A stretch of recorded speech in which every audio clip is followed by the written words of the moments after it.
हमने अभी शशांक आसन किया। शशांक आसन एक फॉरवर्ड बेंडिंग का आसन है। स्पाइन यानी रीढ़ की हड्डी को, मेरुदंड को स्वस्थ रखने के लिए हम कोशिश करते हैं कि एक फॉरवर्ड बेंडिंग का आसन करें और उसके बाद में फॉलो करें बैकवर्ड बेंडिंग के आसन से। तो बैकवर्ड बेंडिंग का आसन जो मैं करने जा रहा हूं उसको हम सुप्त वज्रासन बोलते हैं। वज्रासन में आपको बैठना होता है। वज्रासन में बैठने के बाद में आप पीछे की ओर झुकेंगे और मैं आपको करके दिखाता हूं किस प्रकार से झुकना है।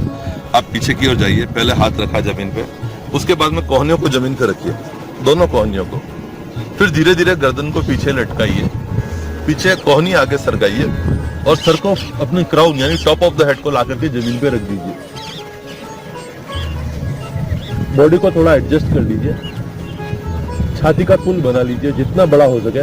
फिर हाथों को ला करके अपनी जगह पे रख दीजिए, कोहनी को आगे सरकाते रहिए, अपने क्राउन यानी टॉप ऑफ द हेड को ला करके जमीन पे रख दीजिए।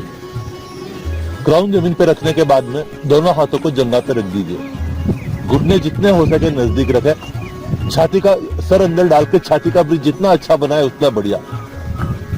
ये इस पोजीशन में आप कितना रुक सकते हैं, 3 मिनट तक रुकिए। और उठने का तरीका कैसा रहेगा, फिर से अपने दोनों पांव को पकड़े, सर को उठाए, कोहनी नजदीक लाए, हाथों का सपोर्ट लेवे और फिर धीरे धीरे करके आप ऊपर उठ जाइए। यह सुप्त वज्रासन मैंने आपको करके दिखाया। सुप्त वज्रासन जैसा मैंने आपको बताया एक बैकवर्ड बेंडिंग का पोज है। इसमें जो छाती में आपके खिंचाव आता है वो छाती को स्वस्थ करेगा, यानी फेफड़ों को स्वस्थ करेगा, हार्ट को स्वस्थ करेगा। अधिक लाभ आपके फेफड़ों को मिलेगा, फेफड़ों की क्षमता में विस्तार होगा। बैकवर्ड बेंडिंग का आसन होने की वजह से आपकी स्पाइन को जो ऑपोजिट कर्व मिलता है, उल्टा कर्व, बैकवर्ड कर्व मिलता है, वो स्पाइन के लिए अत्यंत ही लाभकारी है। यह आसन आप विपरीत करने का आसन कहलाता है। और विपरीत करने के आसन कौन से होते हैं, जब जब आपका ब्लड सर्कुलेशन छाती से आपके माथे की तरफ जाता है उसको विपरीत करने का आसन बोलते हैं। और प्रत्येक विपरीत करने के आसन में आपके मस्तिष्क को लाभ मिलता है, आपको विवेक मिलेगा, इंटेलेक्ट मिलेगा। साथ ही साथ में आपने नोट किया होगा मेरी गर्दन पूरी खिंच गई थी। गर्दन खिंचने से आपके थायराइड को लाभ मिलेगा, नेक मसल्स पुष्ट होंगी, आपकी आईसाइट अच्छी होगी, चेहरे पर एक चमक बनी रहेगी, आभा बनी रहेगी।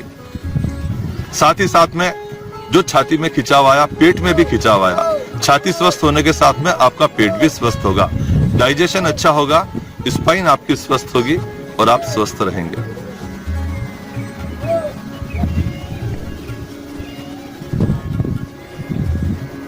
सीधे लेट करके करने वाले आसनों में सबसे पहले आसन हम करेंगे उत्तान पाद आसन। पाद मतलब पांव, उत्तान मतलब उठाना। तो कैसे, एक सीध में आपको लेटना है, मेरी पोजीशन देख लीजिए, दोनों हथेलियां कमर के आसपास, बॉडी रिलैक्स, तनाव नहीं होना चाहिए किसी भी समय, किसी भी हिस्से में। अब आपको उत्तान पादासन में एक एक पांव को ऊपर उठाना है। ये प्रारंभिक अवस्था। सावधान, राइट लेग को धीरे धीरे श्वास भरते हुए ऊपर उठाना शुरू करें। आप कितना ला सकते हैं, 70 डिग्री जमीन से, 80 डिग्री और हो सके तो 90 डिग्री। लेकिन शर्त यह है कि घुटना नहीं मुड़ना चाहिए, आपके जो टोज या पंजे हैं वो अंदर की तरफ खींचे रहने चाहिए। इस पोजीशन में 7 या 8 की गिनती तक रुके, यानी 5-6 सेकंड रुके और फिर धीरे धीरे श्वास छोड़ते हुए पांव को नीचे लेकर के आ जाइए। यही क्रिया हम बाएं पांव से भी करेंगे। तैयार हो जाइए। बाएं पांव को धीरे धीरे श्वास भरते हुए ऊपर उठाना शुरू कीजिए। फिर से 70, 80 और हो सके तो 90 डिग्री। ये फाइनल पोजीशन है। होल्ड कीजिए, पंजा अंदर खिंचा हुआ, घुटना सीधा।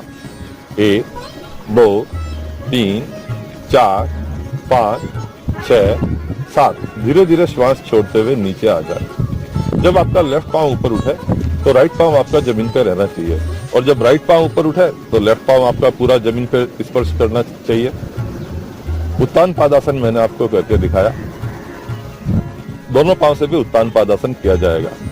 अलग अलग एंगल्स पर रुकना होगा, वो भी मैं आपको साथ ही करके दिखाता हूँ। उत्तान पादासन में दोनों पांव को श्वास भरते हुए ऊपर उठाए, 60 डिग्री, 70 डिग्री और हो सके तो 90 डिग्री।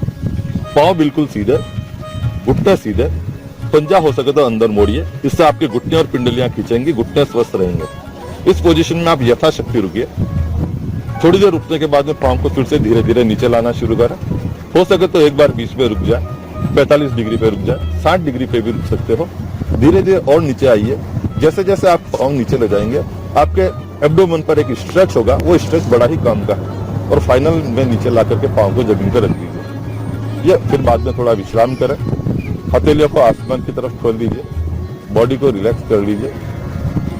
और ये विश्राम की अवस्था, इसमें कुछ देर रुके रहें।